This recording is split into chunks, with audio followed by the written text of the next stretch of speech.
ಶೃಂಗೇರಿ ವಿಧಾನಸಭಾ ಚುನಾವಣೆ ಅಂಚೆ ಮತ ಮರು ಎಣಿಕೆಗೆ ಡೇಟ್ ಫಿಕ್ಸ್. ಕ್ಷೇತ್ರ ಬಿಜೆಪಿಗೆ ಸಿಗುತ್ತಾ ಗುಡ್ ನ್ಯೂಸ್. ಶೃಂಗೇರಿ ಶಾಸಕ ಟಿಡಿ ರಾಜೇಗೌಡಗೆ ಹೈಕೋರ್ಟ್ ಬಿಗ್ ಶಾಕ್ ನೀಡಿದೆ. ಶೃಂಗೇರಿ ಕ್ಷೇತ್ರದ ಅಂಚೆ ಮತ ಮರು ಎಣಿಕೆಗೆ ಹೈಕೋರ್ಟ್ ಸೂಚನೆ ನೀಡಿದ್ದು, ಮೇ 2ರಂದು ಬೆಳಗ್ಗೆ 9 ಗಂಟೆಗೆ ಅಂಚೆ ಮತ ಮರು ಎಣಿಕೆ ನಡೆಯಲಿದೆ. ಚಿಕ್ಕಮಗಳೂರಿನ ಐಡಿಎಸ್ಜಿ ಕಾಲೇಜಿನಲ್ಲಿ ಮರುಮತ ಎಣಿಕೆ ನಡೆಯಲಿದ್ದು, ಹೈಕೋರ್ಟ್ನ ಆದೇಶದಿಂದ ಶಾಸಕ ಟಿಡಿ ರಾಜೇಗೌಡಗೆ ಶಾಕ್ ಆಗಿದೆ. ಕಳೆದ ವಿಧಾನಸಭಾ ಚುನಾವಣೆಯಲ್ಲಿ ಶೃಂಗೇರಿ ಕ್ಷೇತ್ರದಲ್ಲಿ ಅಂಚೆ ಮತಗಳ ಬಗ್ಗೆ ವಿವಾದ ಉಂಟಾಗಿ ಇದೀಗ ಮರು ಎಣಿಕೆಯ ಹಂತಕ್ಕೆ ಬಂದಿದೆ.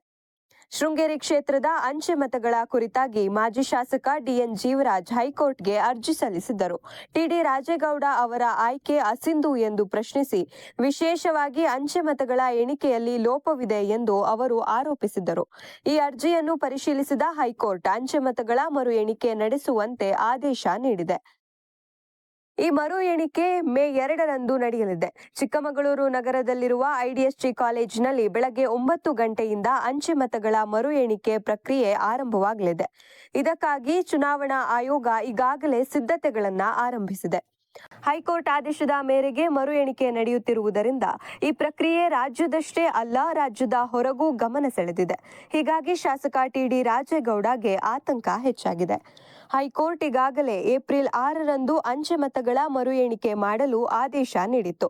ಆದರೆ ಅದೇ ತೀರ್ಪಿಗೆ 2 ವಾರಗಳ ಮಧ್ಯಂತರ ತಡೆ ನೀಡಿತ್ತು. ಆ ಅವಧಿಯಲ್ಲಿ ಸುಪ್ರೀಂ ಕೋರ್ಟ್ಗೆ ಮೇಲ್ಮನವಿ ಸಲ್ಲಿಸಿಕೊಳ್ಳಲು ಅವಕಾಶ ನೀಡಲಾಗಿತ್ತು. ಆದರೆ ಸುಪ್ರೀಂ ಕೋರ್ಟ್ನಲ್ಲಿ ಮೇಲ್ಮನವಿ ಸಲ್ಲಿಸದ ಕಾರಣ ಈಗ ಹೈಕೋರ್ಟ್ನ ಆದೇಶ ಜಾರಿಗೊಳಿಸಲಾಗುತ್ತಿದೆ. ಇದರಿಂದ ಅಂಚೆ ಮತಗಳ ಮರು ಎಣಿಕೆ ನಡೆಸುತ್ತಿರುವುದು ಕಡ್ಡಾಯವಾಗಿದೆ. ಈ ಬೆಳವಣಿಗೆಯಿಂದ ಕ್ಷೇತ್ರದ ಬಿಜೆಪಿ ಹಾಗೂ ಕಾಂಗ್ರೆಸ್ ಪಾಳೆಯದಲ್ಲಿ ಕುತೂಹಲ ಹೆಚ್ಚಾಗಿದ್ದು, ಈ ಬಾರಿ ಯಾರಿಗೆ ಸಿಹಿ ಸುದ್ದಿ ಸಿಗಲಿದೆ ಎಂಬ ಕಾತುರ ಹೆಚ್ಚಾಗಿದೆ.